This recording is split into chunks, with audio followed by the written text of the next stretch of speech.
Cabin Mate 24 hours study hall and work space mobile app download చేసుకుని ఇప్పుడే మీ cabin book చేసుకోండి. Sir మిమ్మల్ని చూస్తుంటే చాలా సెన్సిటివ్గా ఉన్నారు. మీరు అన్నట్లుగానే అమాయకుల్లాగే అనుకున్నాను నేను కూడా.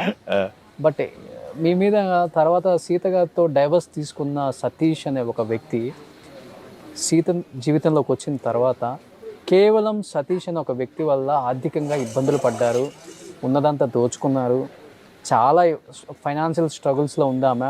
కొంతమందిని హెల్ప్ అడిగారు, ఇల్లు కూడా ఖాళీ చేసి దూరంగా వెళ్ళిపోయి అక్కడ ఉంటున్నారు, బీచ్ సైడ్ అక్కడ ఒక ఇల్లు తీసుకొని అన్నారు. నిజంగా ఫైనాన్షియల్గా ఉంది, మీరు మోసం చేశారా సార్? క్లారిటీ ఇవ్వాలి ఇది కూడా. ఇది నేను చెప్తే ఎట్లా ఉంటుంది చెప్పండి. విన్నారా ఇంతకు మీరు ఈ న్యూస్? విన్నాను. ఓకే, ఈ విషయం ఈ న్యూస్ వినేసి ఇద్దరు పడి నవ్వుతా ఉన్నాం.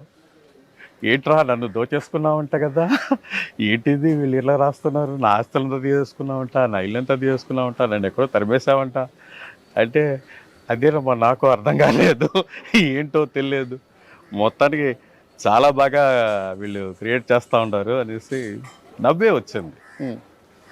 పెద్ద బాధ అనిపించట్లా. ఈ ఇంత పెద్ద ప్రపంచంలో జీవితం చాలా అద్భుతమైంది, చాలా విలువ కలది. ఒక మనిషి అనుకున్నాడంటే ఈ ప్రపంచంలో ఎన్నో రకాల మంచి పనులు చేయవచ్చు. మంచి ఆలోచనలతో నిండిన ఈ ప్రపంచంలో అన్నిటినీ చాలా బాగా మార్చవచ్చు. కానీ ఏం చేస్తాం, స్వార్థంతో వెళ్ళే ఈ చోట్లో మనం ఏం చెప్తే వీళ్ళకి ఏం అర్థమవుతుంది చెప్పండి. ఇదొక న్యూస్, ఇదొక టైము, ఎంతమంది ఎన్నో ప్రాబ్లమ్స్ ఫేస్ చేస్తున్నారు. దాంట్లో సీత సతీష్ ఇది ఇది ఇది ఇది అని వేస్తూ ఉంటే ఇది ఒక మ్యాటరు, ఇదొక ఇది. దీన్ని చదివి ఎవడైనా ఒకసారి వింటాడు, 2 సార్లు వింటాడు, 3 సార్లు వింటాడు. వేరే పని లేదమ్మా, బతుకులు మనం చూసుకోనబ్బా, వీళ్ళు ఏందబ్బా అనేసి పోతూ ఉంటారు. ఇంకోటి ఏంటంటే వీళ్ళు చేసే రోల్స్కి వీళ్ళు రియల్ లైఫ్కి సంబంధమే ఉండదని ఒక టాక్ కూడా వెళ్ళిపోయింది కదా. ఇప్పుడు సీత గారిని మనం ఎలా ఊహించుకుంటాం, ఒక మంచి అమ్మ క్యారెక్టర్లో మంచి నిండుతనంగా ఉంటారు ఆమె. బట్ ఒక్కసారికి ఇలాంటి న్యూస్లు విన్నప్పుడు కామన్గా ఉండే ఆడియన్స్కి ఏమనిపిస్తుంది? డెఫినెట్గా వస్తుంది. ఎస్, పని లేని వాళ్ళు ఎక్కువ ఆలోచిస్తారు. అది నిజం చెప్పాలంటే ఇప్పుడు రాజకీయాల్లో కూడా తీసుకోండి, ఎన్ని న్యూస్లు వస్తున్నాయి. మన తెలుగు రాష్ట్రంలోనే 2గా విడిపోయిన తర్వాత ఇట్లా తెలంగాణ సరే, ఇట్లా ఏపీ సరే, చిన్నప్పటి నుంచి చూస్తున్నాం మేము. అన్ని పార్టీల వల్ల ఇది చూస్తున్నాం, అన్నీ ఉన్నాయి. ఈ దేశంలో ఏమి తక్కువ చెప్పండి, ఏది తక్కువ మనకి? ప్రపంచంలో లేని ప్రతి దేశాల కన్నా, అన్ని దేశాల కన్నా గొప్ప మన దేశం. అగ్రరాజ్యంగా ఉండే చైనా కన్నా కూడా మన దేశం గొప్ప, ప్రకృతి పరంగా చెప్తాను. కాబట్టి దేశం ఎన్నో విషయాలు ఉన్నాయి మంచిగా గురించి ఆలోచించడానికి, చెప్పడానికి. వీళ్ళు వేసే న్యూస్కి అంత రెస్పాన్స్ ఇవ్వాల్సిన అవసరం లేదనిపించింది. అంటే what you learn about life అంటే మీ ఇద్దరు, అంటే మీరు చాలా చిన్న ఏజ్లోనే అనుభవించాల్సిన వయసులో, ఎంజాయ్ చేయాల్సిన వయసులోనే, ఫ్యామిలీ అంటే తెలుసుకునే వయసులో మీరు డైవర్స్ ఇచ్చారు. ఆమె at the same time divorce ఇచ్చారు. ఇద్దరు ఒక మంచి ఫ్రెండ్స్గా ఉన్నారు. కిడ్స్ని చూసుకొని మీరు ఎంజాయ్ చేసుకోలేకపోయారు, ఆమె ఎంజాయ్ చేసుకున్నారు. ఒక సర్టెన్ టైం వచ్చినప్పుడు ఏమనిపించింది మీ ఇద్దరికి? What is life, what is family అంటే ఏమనిపించింది? మీ ఇద్దరు కూర్చుంటే ఏం మాట్లాడుకుంటారు అసలు లైఫ్ గురించి? ఎప్పుడు దేని గురించి? ఒక ఆడ మగ కలవాలంటే పెళ్లి బంధమే కాదు, ఎలాంటి బంధమైనా పర్వాలేదు, లైక్ మీరు అన్నట్లుగా ఫ్రెండ్షిప్ కూడా. అంటే ఎప్పుడు మానసికంగా కొంచెం చూపడినప్పుడు స్నేహితుడుగా ఎవరైనా దగ్గరగా ఆప్యాయతగా ఒకరి దగ్గర అయితే అది చాలా బ్యూటిఫుల్గా ఉంటుంది.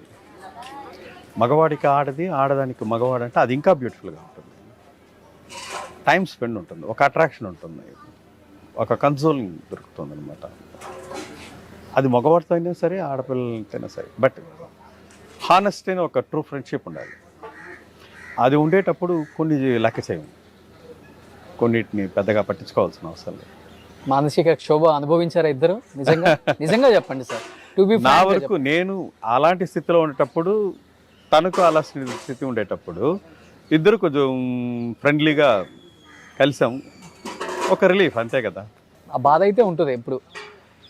ఎవరైనా గడిచిన విషయము పెద్దవాళ్ళు చూసి అరుంధతి నక్షత్రం అది ఇది మెట్టి గట్టి అని చెప్పి అందరు కలిసి ఇది చేసి పెళ్ళి అది కాస్త పెటాకలైనప్పుడు ఉంటుంది కదా, అందరికీ బాగుంటుంది కదా. ఇప్పుడు నా బిడ్డలకి నీ ఎక్కడున్నా లేకపోయినా వాళ్ళకి తండ్రి ఎవరు? మీరే. నేను. అదే గారు సీత గారి బిడ్డలకు కూడా తండ్రి ఎవరు? పార్థిబన్ గారు. అంతే. దేని ఎవరైనా మార్చగలుగుతారా?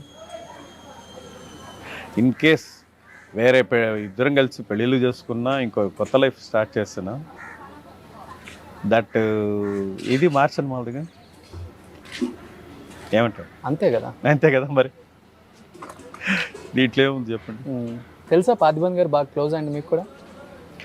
పార్థిబన్ గారు నాకు మీకుతో బాగానే ఉంటారు ఆయన కూడా? నేను ఎప్పుడు ఆయన్ని దూరంగా నుంచే కలిసాను, చేశాను. ఇన్ఫ్యాక్ట్ నేను ఆయన పిక్చర్లో హీరోగా చేయాల్సిన వాడిని, హౌస్ఫుల్ పిక్చర్లో. వాళ్ళ ఆఫీస్లో నుంచి కోడ్ యాక్టర్స్ వాళ్ళంతా నన్ను ఫోన్లో మాట్లాడి, అంటే నేను అవుట్డోర్ షూటింగ్లో ఉన్నాను అప్పుడు, చాలా బిజీగా, తప్పకుండా చేస్తామండి అంతా మాట్లాడాను. దాని తర్వాత అన్ఎక్స్పెక్టెడ్గా విక్రమ్ గారి యొక్క దీంట్లో, సరే ఇదేదో నా ఇంటర్వ్యూ నా పర్సనల్ లైఫ్ మీదే పోతా ఉంది.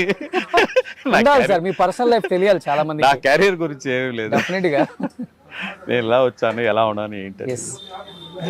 కమింగ్ టు పాపం నేనేదో సీత గారిని ఆడెవడో కాదమ్మా వీడే అని చూపిస్తున్నట్టుంది. ఏమంటే 200% మీరు గూగుల్లో మీడియాలో ఎక్కడ పోయినా కూడా సెర్చ్ చేస్తే నా ఫోటోలు తప్ప మిగతా అందరు ఫోటోలు వస్తాయి. పాపం పాత హిందీ ఆర్టిస్ట్ ఆయన సతీష్ గారు అనేసి ఒక పాత ఆర్టిస్ట్, ఆయన ఫోటోలు అంతా వస్తాయి.